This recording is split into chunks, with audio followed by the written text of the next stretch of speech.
आह, ठीक है बच्चों, आज हम इतिहास की कक्षा में प्राचीन नायक, मध्यकालीन नायक, ब्रिटिश काल के स्वतंत्रता सेनानी, नेता और आधुनिक भारत के नायक, इनके भारतीय योगदान के बारे में जानेंगे। एक और लंबा व्याख्यान। इतिहास सिर्फ मृत लोगों की सूची है, लेकिन यह महत्वपूर्ण है, अन्यथा हम अपने अतीत के बारे में कैसे जानेंगे? वही सब पाठ्य पुस्तकें पढ़ो, बोरिंग। इतिहास पढ़ते पढ़ते तो नींद आने लगती है। वही तो बच्चे शायद इतिहास के पाठ से बोर हो गए हैं। उन्हें कुछ अलग ढंग से पढ़ाना पड़ेगा ताकि उनको इतिहास पढ़ने में मजा आए। बच्चों, चलो कुछ नया करने की कोशिश करते हैं। आज हम इतिहास के पाठ को एक नाटक में बदलने जा रहे हैं।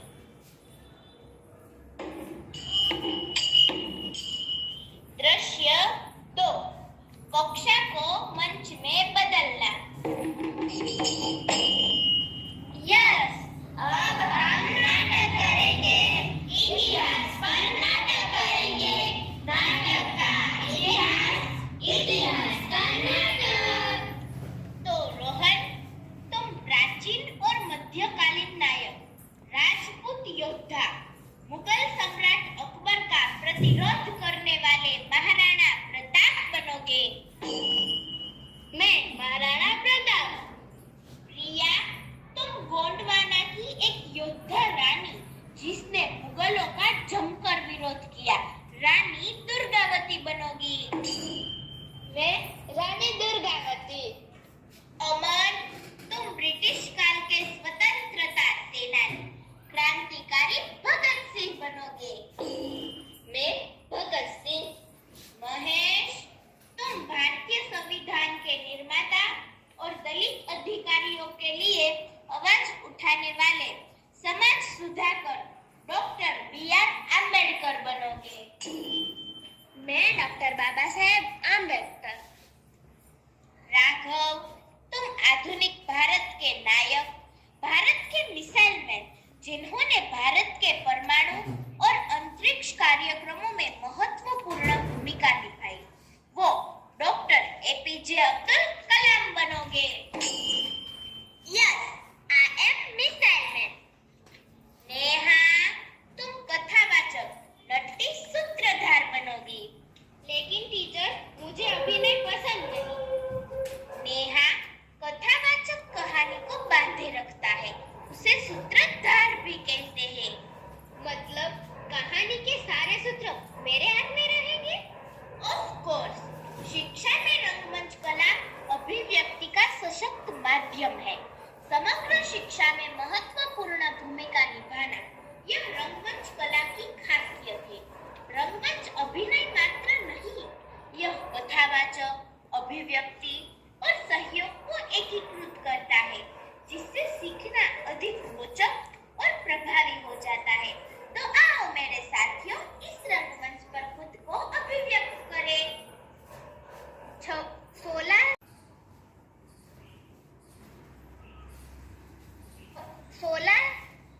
16वीं शताब्दी के उत्तरार्ध में मेवाड़ के महान राजपूत शासक थे महाराणा प्रताप। उनका सफर युवा राजकुमार से लेकर एक निडर योद्धा बनने तक रहा। अपनी भूमि की रक्षा के लिए शक्तिशाली मुगल साम्राज्य के सामने झुकने से इनकार करने वाले वीर योद्धा, हल्दी घाटी युद्ध का डटकर मुकाबला करने वाले महाराणा प्रताप। हल्दी घाटी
लेकिन जब तक इस राजदूत की सांसें चलती रहेगी तब तक कोई मुगल मेवाड़ कभी नहीं जीत पाएगा। हमारी आत्मा आपकी सेना के लिए अधिक मजबूत है। हम सत्ता के लिए नहीं बल्कि स्वतंत्र के लिए और अपने धर्म के लिए लड़ेंगे।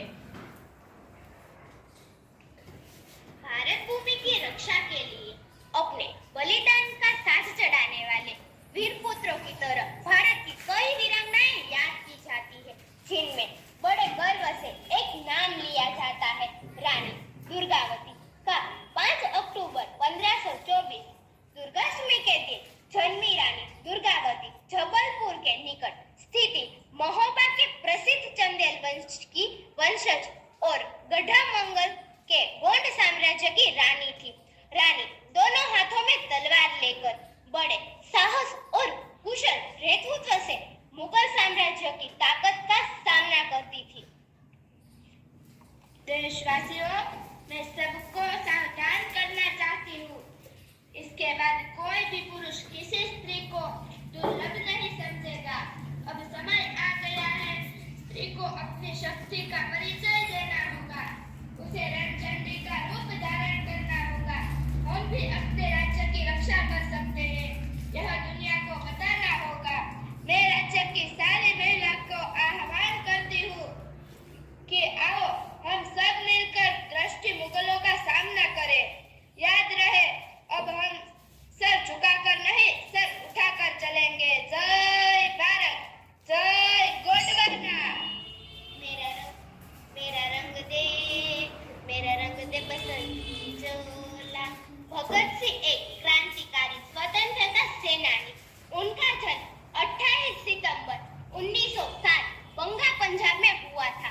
उन्होंने भारतीय कैदियों के लिए बेहतर परिस्थितियों का मांग को लेकर जेल में 116 दिनों तक भूख हड़ताल की। ब्रिटिश शासन से भारत की स्वतंत्रता के संघर्ष में महत्वपूर्ण भूमिका निभाने वाले भगत सिंह एक निडर, देशभक्त, क्रांतिकारी विचारों के और छोटी उम्र में सर्वोच्च बलिदान देने वाले सेनानी थे। आखिर उन्हें 23 मार्च 1931 को 23 वर्ष की आयु में राजगुरु और सुखदेव के साथ फांसी दी गई, पर उनका एक एक शब्द आज भी कानों में गूंजता है। वह कहते हैं, मेरा रंग दे बसंती चोला, मेरा रंग दे बसंती चोला, मेरा रंग दे बसंती चोला, माए रंग दे बसंती चोला। वे मुझे मार सकते हैं, लेकिन मेरे विचार को नहीं मार सकते। दुश्मन की गोलियां का हम सामना करेंगे। आजाद ही रहे हैं, आजाद ही रहेंगे।